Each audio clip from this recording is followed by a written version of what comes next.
Sometimes there's no breakdown, no collapse, no moment where everything stops working.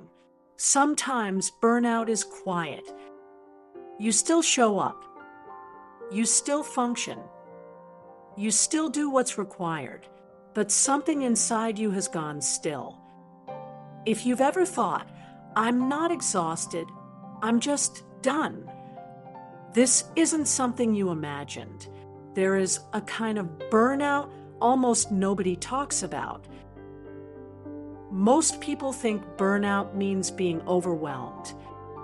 Too much work, too much stress, too much pressure. But quiet burnout comes from something different. It comes from sustained self-control, from holding it together for a very long time. You don't feel panicked. You feel flat. Motivation fades. Curiosity shrinks. Even rest doesn't quite restore you. And because you're still functioning, no one notices. Sometimes neither do you. Here's the first thing you need to understand. Quiet burnout doesn't scream for attention. It whispers.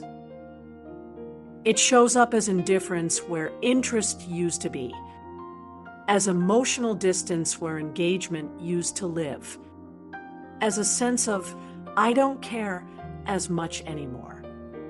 Even though you wish you did, this isn't laziness. It's fatigue, but not physical. It's regulatory fatigue.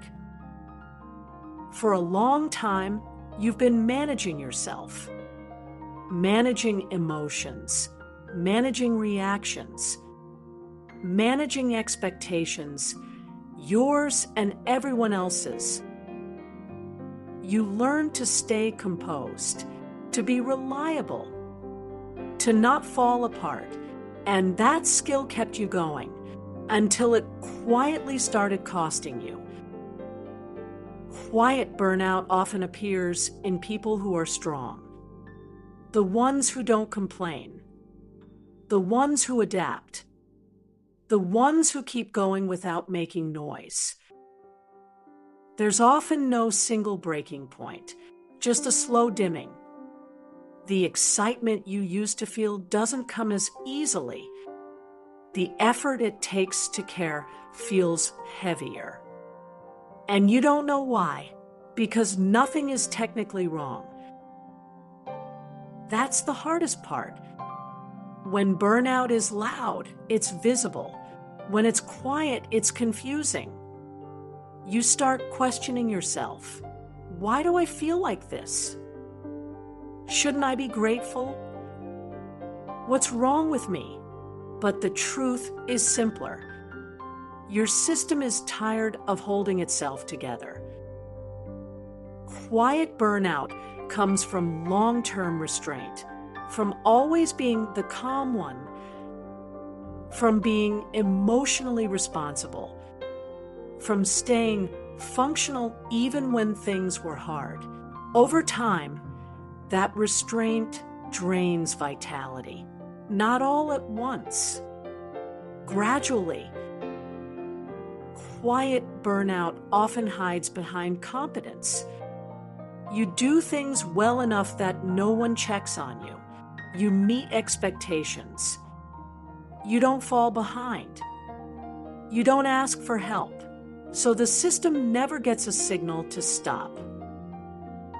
Burnout doesn't always come from doing too much. Sometimes it comes from feeling too little for too long. When emotions are constantly regulated, they lose intensity. When reactions are always contained, they lose energy. That's not numbness, that's depletion. Quiet burnout also disconnects you from desire. You stop wanting much. Not because you don't care, but because wanting feels like effort. And effort already feels heavy. If this sounds familiar, notice how your body feels when you hear this. there's often a quiet recognition, a sense of, oh, that's it. That recognition matters. Rest alone doesn't fix quiet burnout because the exhaustion isn't about sleep. It's about constant self-monitoring. You're tired of managing yourself, of being appropriate, of staying composed, of not letting things spill over. Peaceful on the outside, drained on the inside. Quiet burnout doesn't mean you're failing. It means you've been succeeding without support. And here's where the tone begins to shift. Quiet burnout doesn't demand a dramatic life change. It asks for something gentler, less self-surveillance, less emotional restraint, more permission to respond naturally. This doesn't mean exploding or quitting everything. It means letting small truths surface, admitting boredom, admitting disinterest, admitting tiredness without justifying it. You don't need to become more motivated. You need to become less controlled. Vitality doesn't come from pushing. It returns when pressure leaves, when you stop asking yourself to perform your life.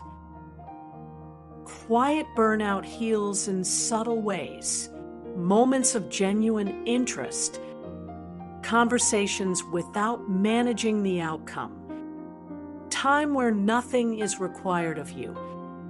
These aren't indulgences, they're repairs. If you've been quietly burned out, you might fear slowing down. You might worry everything will fall apart. But often, the opposite happens. When pressure softens, energy begins to reappear. Burnout didn't take something from you. It protected you from giving too much of yourself away. Now it's time to restore, not by doing more, by demanding less. You don't need to fix your whole life. You don't need to rediscover passion overnight. You just need to stop overriding yourself. Quiet burnout fades when you stop proving resilience, when you stop being strong in silence, when you allow your system to exhale. So if this video felt like it was describing you, you're not weak. You're not broken. You're not lazy. You're tired in a way that deserves respect. For now, let this be enough. No big decisions. No pressure to change. Just awareness. Because sometimes healing begins the moment you realize you were never failing. You were just carrying too much quietly. And you don't have to do that anymore.